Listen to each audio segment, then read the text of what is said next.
नमस्कार विद्यार्थी मित्रांनो.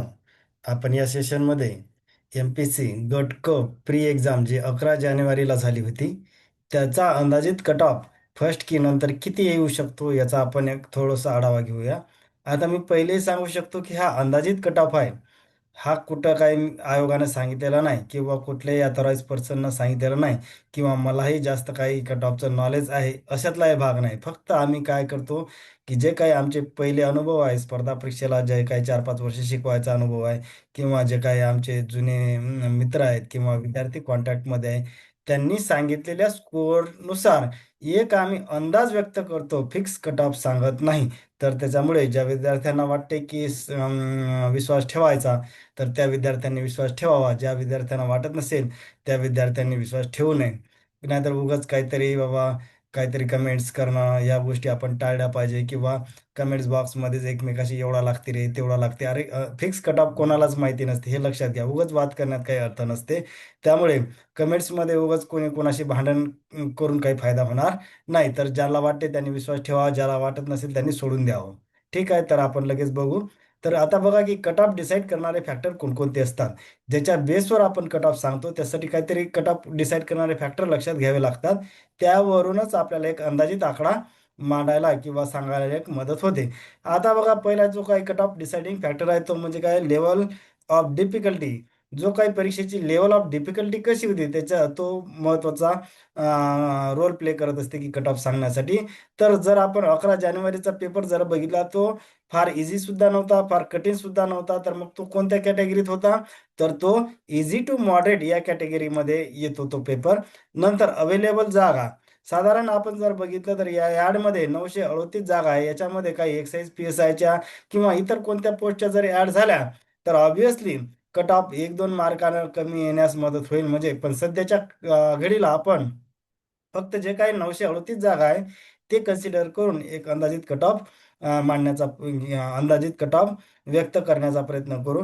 नंतर तिसरा जो फॅक्टर आहे टाइम मॅनेजमेंट इश्यू. आता बऱ्याचदा काय होते की 100 प्रश्न आणि 60 मिनिट याच्यामध्ये थोडीशी जरी आपली गडबड झाली टाइम मॅनेजमेंटमध्ये की मग काय गणिताचे प्रश्न असतील सोपे सोपे ते सुद्धा आपण आपले वाचायचे राहून जातात. म्हणजे टाइम मॅनेजमेंट जर प्रॉपर झालं तरच तो पेपर व्यवस्थित हँडल होतो. अदरवाईज टाइम मॅनेजमेंट जर बिघडला तर पूर्ण पेपरमध्ये गडबड व्हायला किंवा चुका करतो माणूस त्या म्हणजे जसं जसं घड्याळ खूप आणि असं वाटतं की घड्याळ आता खूप जोरात चालवत आहे तर त्याच्यामुळे जसं जसं आपलं टाइम मॅनेजमेंट बिघडल तसं तसं आपण चुका करायला लागतो.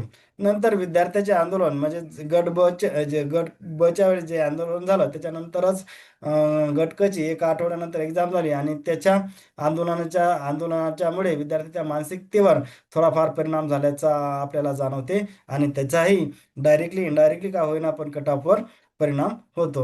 नंतर आयोगाच्या पहिल्या कीनुसार विद्यार्थ्यांना मिळालेले मार्क्स एक आयोगाची जी आन्सर की आलेली आहे पहिली त्याच्यानुसार एक किती मार्क्स विद्यार्थ्यांना किंवा ॲव्हरेज मार्क्स मिळाले त्याच्या बेसवर आपण एक अंदाजित कट ऑफ देण्याचा प्रयत्न करत असतो. नंतर विद्यार्थ्यांचा वाढलेला अभ्यास व त्यामुळे वाढलेली स्पर्धा. आपण जर लक्षात घेतलं की दिवसेंदिवस विद्यार्थ्याचा अभ्यास वाढत आहे त्याच्यामुळे दिवसेंदिवस स्पर्धा वाढताना आपल्याला दिसू शकतो. तो सुद्धा घटक कट ऑफवर इम्पॅक्ट करत असतो. नंतर मागच्या ग्रुप सीच्या कट ऑफचा रेफरन्स. आता बघा मागच्या ग्रुप सीला किती 1600 जागा होत्या तेव्हा कट ऑफ साधारण 48.25 लागला होता. म्हणजे हा कशामुळे आपण रेफरन्स घेतो की ते जागा आणि कट ऑफ याचा एक आपल्याला म्हणजे मागचा रेफरन्स जर घेतला तर आपल्याला जागा आणि कट ऑफचा अंदाज येतो आणि त्याच्या बेसवर आपल्याला हा कट ऑफ व्यक्त करायला थोडंसं मदत होते म्हणून तो सुद्धा आपण फॅक्टर लक्षात घेत असतो.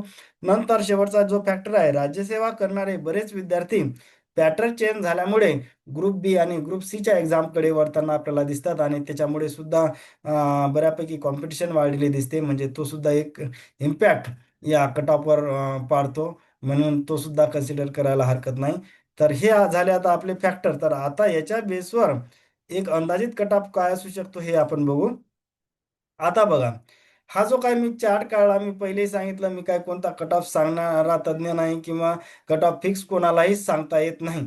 जो तो कट ऑफ सांगणारे काय करतात तर फक्त आयोगाच्या कट ऑफच्या जवळ जाण्याचा प्रयत्न करतात. एक्झॅक्ट कट ऑफ कोणीही सांगू शकत नाही हे लक्षात घ्या. त्याच्यामुळे नाहीतर काहीतरी सर तुम्ही काही फेकता म्हणजे खरी रिअल परिस्थिती तुम्हाला सांगणं पहिलेच आवश्यक आहे. कारण की काय मी पहिलेही सांगितलं आयोगाचा एक्झॅक्ट कट ऑफ कोणीही सांगू शकत नाही.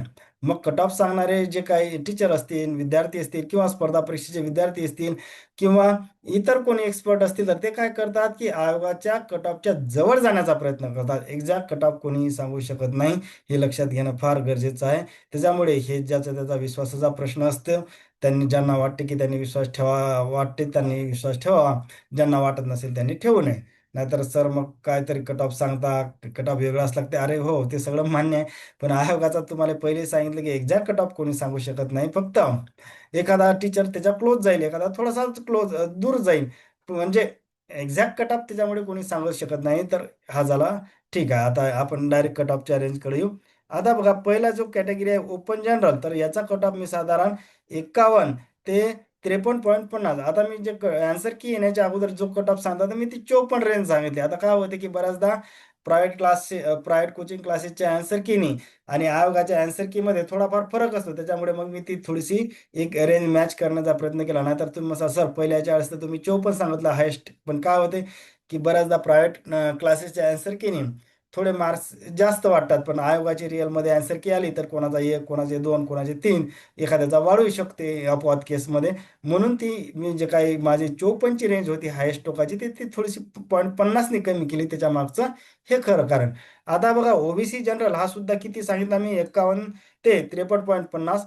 नंतर ज्या या सगळ्या आपण कॅटेगरी बघतो आता बघा इथपर्यंत किती झालं आहे. म्हणजे open, OBC, SC, NTB, NTC, NTD, DTA असेल, नंतर एसबीसी, या सगळ्या कॅटेगरीचा जो काही आपण कट ऑफ लिहिला तो लिहिलेला आहे 51 ते, हे ही जे रेंज लिहिली आपण 51 ते 53.50. हे लक्षात घ्या की जनरल कॅटेगरीज आहे या सगळ्या. म्हणजे ओपन असेल, ओबीसी असेल, एससीबीसी असेल, एनटीबी असेल, एनटीसी, एनटीडी, डीटीए, एसबीसी, या सगळ्या ओपन म्हणजे जनरल कॅटेगरीचा आहे. तर ज्या फिमेल आहेत त्यांनी त्याच्यानुसार जे किती कमी लागत असते तो एक अंदाज घ्यावा. आपण फक्त इथं जनरलचा कट ऑफ दिलेला आहे. आता या सगळ्या कॅटेगरीचा जो काही कट ऑफ आपण वर लिहिला तर हे 51 ते 53.50 एवढा लिहिला. तर आता बघा नंतरची कॅटेगरी जी आहे ईडब्ल्यू एस. आता आपण जर ऑब्झर्व केलं तर ईडब्ल्यू एस या कॅटेगरीचा कट ऑफ हा थोडा कमी लागताना आपल्याला दिसतो. त्याच्यामुळे मी त्याची रेंज 49 ते 51.50 लिहिली. नंतर एस सीचा सुद्धा थोडासा कमी लागतो, त्याची सुद्धा 49 ते 51.50. आणि ऑब्विसली शेवटचा जो काही कॅटेगरी आहे ती एस टी, त्याचा कट ऑफ हा सगळ्यात कमी लागताना दिसतो. म्हणजे तो मी लिहिलेला आहे साधारण 44 ते 47.50. आता शेवटी हे सुद्धा सांगू शकतो की हे अंदाज व्यक्त केला मी, मी कुठलाही फिक्स कट ऑफ सांगितला नाही. मी कोणताही कट ऑफ सांगणारा तज्ज्ञ नाही. की ज्याला त्या वाटते त्यांनी विश्वास ठेवावा, ज्याला वाटत नसेल त्यांनी विश्वास ठेवू नये. उगाच कमेंट्समध्ये सर एवढा लागेल, माझं होईल काय? आता हे मलाही म्हणजे मी काय कोणीच सांगू शकत नाही. फक्त एक आपण अंदाज कट ऑफचा एक अंदाज व्यक्त केला रे. की हे काही फिक्स कोणी सांगू शकत नाही. मी काय जे कोणीही फिक्स सांगू शकत नाही. फक्त काय करू शकतो आपण की कट ऑफच्या जवळ जाण्याचा प्रयत्न करतो.